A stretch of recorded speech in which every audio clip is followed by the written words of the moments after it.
بسم اللہ الرحمن الرحیم۔ السلام علیکم ورحمۃ اللہ وبرکاتہ۔ پروگرام آپ کے مسائل اور ان کے حل میں مفتی ہدایت اللہ کے ساتھ میں ہوں محمد سلیم سلیمانی۔ مفتی صاحب، اگر نکاح ہوا ہو اور رخصتی نہ ہوئی ہو اور شوہر اپنی اس منکوحہ کو طلاق دے دے تو عدت کا کیا حکم ہے؟ اس صورت میں عدت نہیں ہے، فوراً وہ دوسرا نکاح کر سکتی ہے۔ مفتی صاحب، ایزی پیسہ کے حوالے سے میں نے آپ کا سوال پڑھا، جواب سنا، مگر جب ہم بل جمع کراتے ہیں تو آپ کو پتہ ہے یہ ذمہ داری ہم پر عائد ہوتی ہے کہ روم بینک تک لے جائے۔ دوسری بات، کبھی کبھی بل غلط بھی جمع ہوتا ہے جس کی ذمہ داری ہم پر عائد ہوتی۔ اب کمپنی ہم کو بل جمع کرانے کے 5 روپے دیتے ہیں، لیکن اس پر ہماری ضروریات یا فائدہ تھوڑا کم ہوتا ہے تو ہم گاہک سے فی بل 10 اضافی روپے لیتے ہیں، تو کیا یہ اضافی روپے لینا درست ہے؟ دیکھیں، اگر کمپنی کو کوئی اعتراض نہیں ہے اور جس سے آپ لے رہے ہیں وہ بھی بخوشی دے رہے ہیں، آپ کی خدمت کا عوض آپ کو دے رہے، صلہ دے رہے، تو اس میں کوئی حرج نہیں ہے۔ لیکن اگر آپ کمپنی کے ساتھ دھوکہ کرتے ہیں یا جس سے لے رہے اس سے دھوکہ کر رہے ہیں، اس کو آپ جھوٹ بول کر یہ بتا رہے کہ جناب اس کے چارجز اتنے ہیں، تو اس صورت میں جائز نہیں ہے۔ ٹھیک ہے۔ ایک بندے کو پتہ چل گیا کہ اس کے رشتہ دار کی کمائی میں حرام کی ملاوٹ ہے، اب اس کے گھر یا کھانا اس لیے کہتا ہے کہ اگر نہیں کھاؤں گا تو قطع رحمی ہوگی اور رشتہ دار ناراض ہو کر رشتہ داری ختم کر دے، تو کیا صلہ رحمی جوڑنے کے لیے بندے کو رشتہ دار کے گھر کھانا جائز ہے؟ یعنی وضاحت فرمائیے مفتاح اللہ۔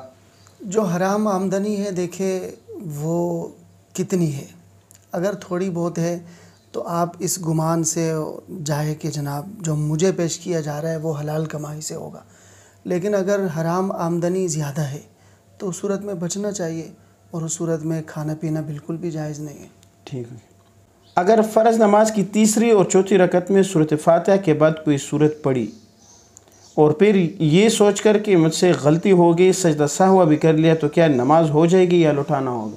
جی، نماز ہو گئی ہے، سجدہ سہو کرنے کی ضرورت نہیں تھی لیکن کر لیا ہے تو بھی نماز ہو گئی۔ ٹھیک۔ ایک لڑکی کو صرف انگوٹھی پہنایا ہو اور گھر والوں نے کہا کہ یہ لڑکی اس لڑکے کا ہے، سب اس پر راضی ہو، اب دونوں موبائل پر بات چیت کر سکتے ہیں یا نہیں؟ یاد رہے کہ نکاح نہیں پڑھایا ہے، صرف انگوٹھی پہنائی ہے، تو کیا ان کا بات چیت کرنا شرعاً درست ہے یا نہیں؟ انعام اللہ دورانی شنکاری۔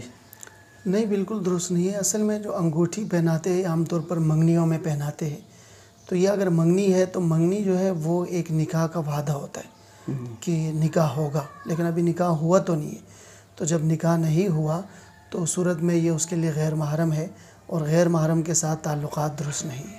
ٹھیک ہے۔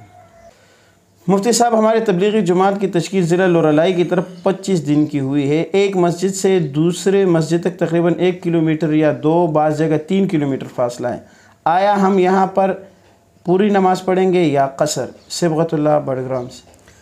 اگر لورالائی کے دیہاتوں میں تشکیل ہوئی ہے اور کسی بھی جگہ 15 دن یا 15 دن سے زیادہ ٹھہرنے کی نیت نہیں ہے، یعنی 10 دن یہاں گزارے پھر 5 دن وہاں گزارے، تو اس صورت میں قصر نماز ہوگی۔ اور اسی طرح اگر 15 دن یا 15 دن سے زیادہ کی تشکیل ہے لیکن کچھ دن شہر میں گزارنے ہیں اور کچھ دن دیہات میں گزارنے ہیں، کسی بھی جگہ 15 دن کا قیام نہیں ہے، تو اس صورت میں بھی قصر نماز پڑھیں گے وہ۔ اور اگر تشکیل ہوئی ہے کسی شہر میں یا کسی بڑے گاؤں میں اور اس 15 دن یا 15 دن سے زیادہ کے لیے، اور اس شہر یا اس گاؤں کے مختلف محلوں میں پھر گھومنا پھرنا ہے، مسجدیں بدلنی ہے، تو اس صورت میں پوری نماز پڑھنی پڑے گی۔ ٹھیک۔ آج کل کپڑوں پر بنے ہوئے پرندوں کی تصاویر یا پرنٹ تصاویر ہوتے ہیں جس کی کچھ شکل بھی محسوس ہوتا ہے، ایسے کپڑوں میں نماز کا کیا حکم ہے؟ مسمت زینب۔ جاندار کی تصاویر جن کپڑوں پہ ہو تو ایسے کپڑے خریدنے بھی نہیں چاہیے، لیکن نماز کے لیے دیکھنا ہوگا کہ اگر وہ تصاویر بالکل واضح ہے تو پھر تو نماز درست نہیں ہے، لیکن اگر بالکل واضح نہیں ہے، دھندلی سی تصویر نظر آ رہی ہے یا بہت غور کرنے کے بعد کچھ محسوس ہوتا ہے کہ ادھر کوئی تصویر ہے، تو اس صورت میں بھی کراہت ہے، مکروہ ہے، بہتر نہیں ہے، لیکن نماز ہو جائے گی۔ ٹھیک۔ مفتی صاحب، کمیشن لینا شرعاً جائز ہے یا نہیں؟ جنید خان راولپنڈی سے۔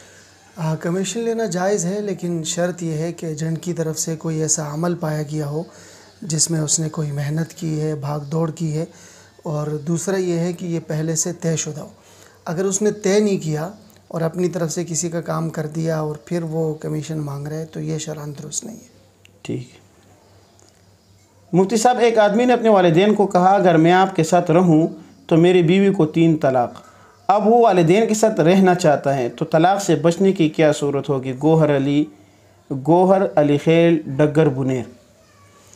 دیکھیے، وہ اگر والدین کے ساتھ رہے گا تو ظاہر ہے اس کی بیوی کو طلاق ہو جائے گی، اور اس سے بچنے کی صورت یہ ہے کہ وہ اپنی بیوی کو ایک طلاق دے دے، اور طلاق دینے کے بعد اس کی بیوی عدت گزار دے۔ عدت گزارنے کے بعد وہ بالکل اس کے نکاح سے نکل جائے گی۔ اس کے بعد یہ جا کر اپنے والدین کے ساتھ رہے۔ اب جب یہ والدین کے ساتھ رہے گا تو یہ جو اس نے شرط لگائی تھی اور یہ حانث ہو گیا ہے، اب جب ایک مرتبہ یہ حانث ہو گیا، دوبارہ یہ اپنی بیوی سے نکاح کر لے، نیا نکاح، اس کے بعد اگر یہ والدین کے ساتھ رہتا ہے تو طلاق نہیں ہوگی۔ مفتی صاحب، جو شخص معوذتین کا شان نزول یعنی لبید ابن عاصم اور اس کی بیٹیوں کا حضور علیہ السلام پر جادو کرنے کا منکر ہو، اس کا کیا حکم ہے؟ کیا جادو کرنے سے حضور علیہ السلام کی تنقیص لازم آتی ہے؟ یہ بات کہاں تک صحیح ہے؟ اور حضور صلی اللہ علیہ وسلم پر جادو کا اثر ہوا تھا یا نہیں؟ محمد اسرار راولپنڈی سے۔ ہاں، جو ان صورتوں کے شان نزول کا منکر ہے، ظاہر ہے وہ تو گمراہ اور فاسق آدمی ہے، کیونکہ صحیح احادیث سے اس کا ثبوت موجود ہے، اور نبی صلی اللہ علیہ وسلم پر بالکل جادو ہوا تھا، اور یہ کوئی نبی صلی اللہ علیہ وسلم کے شان کے خلاف بھی نہیں ہے۔ حضرت موسیٰ علیہ السلام پر جادو ہوا تھا جس کا تذکرہ قرآن مجید میں ہے۔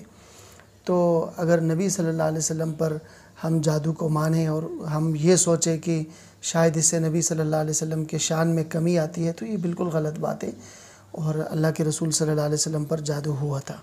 ٹھیک مفتی صاحب، کیا عورت ماہواری کے دوران نہا سکتی ہے یا نہیں؟ ذرا بیان فرمائیں۔ محمد اسماعیل کراچی سے۔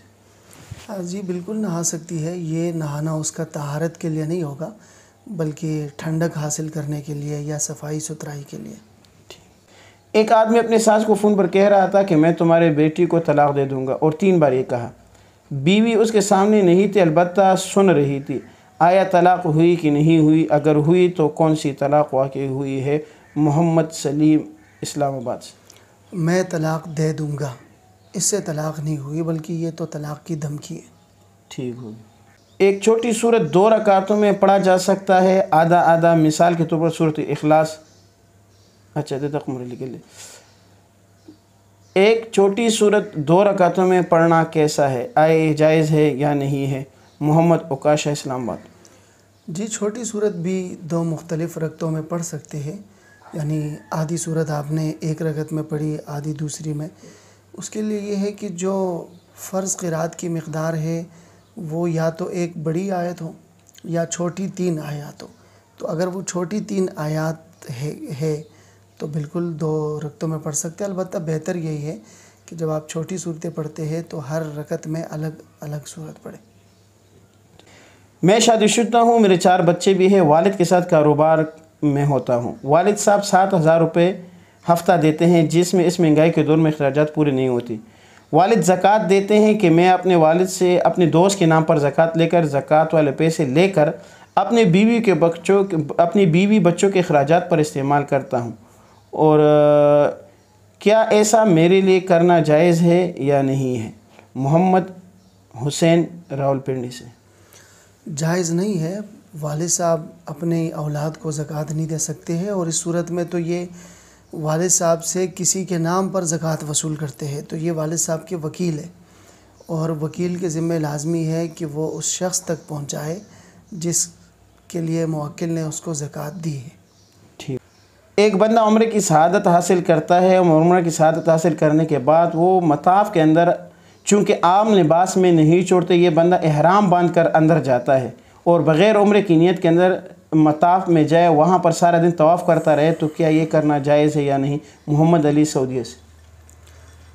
اب اس نے عمرہ ادا کیا ہوا ہے اور یہ صرف طواف کے لیے احرام کے لباس میں اس لیے آ رہا ہے تاکہ انتظامیہ یہ سمجھے کہ یہ بندہ عمرے کے لیے آ گیا ہے اور عمرے کا طواف کر رہا ہے، تو یہ دھوکہ دے رہا ہے، اور ایسی مقدس جگہ میں دھوکہ کرنا، فراڈ کرنا بالکل ناجائز ہے اور بہت سخت جرم ہے۔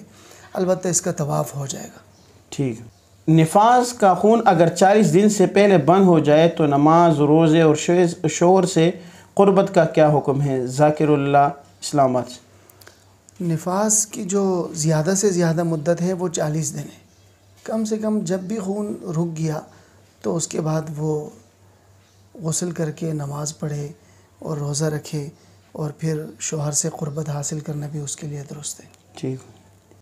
ایک خاتون جو عمرہ کے لیے گئی ہے، ان کو پیٹ کے عذر کی وجہ سے وضو کا برقرار رکھنا محال ہے، تو اس صورت میں کیا کیا جائے؟ کیا ان کا عمرہ ادا ہو گیا ہے یا نہیں، یا پھر مٹی کا ڈیلا پاس رکھ کر بار بار تیمم کیا جائے، کیونکہ وضو کچھ دیر کے لیے بھی قائم نہیں رہتا؟ مہربانی فرما کر رہنمائی فرمائے۔ محمد علی، سعودیہ سے۔ ایسی خاتون معذور ہے، ظاہر ہے کہ کچھ دیر کے لیے بھی اس کا وضو ٹھہرتا نہیں ہے، تو معذور کے لیے حکم یہ ہے کہ وہ نماز کے وقت داخل ہونے کے بعد وضو کر لے، اور پھر پورا ٹائم، اس ٹائم میں وہ جتنی نمازیں چاہے، قرآن کی تلاوت کرنا چاہے، طواف کرنا چاہے، یہ سب عبادات وہ اسی وضو سے کر سکتی ہے۔ البتہ جب ٹائم نکلے گا تو اس کا وضو ختم ہو جائے گا، تو وہ جو خاتون ہے وہ معذور کے حکم میں ہے، اور اس کے لیے ساتھ ڈھیلا رکھنے کی کوئی ضرورت نہیں ہے۔ وہ ابتدا میں وضو کر لے اور اس انتہا تک اس کا وضو رہے گا، اور ساری عبادات اس کے ساتھ ادا کرتی رہے۔ ٹھیک۔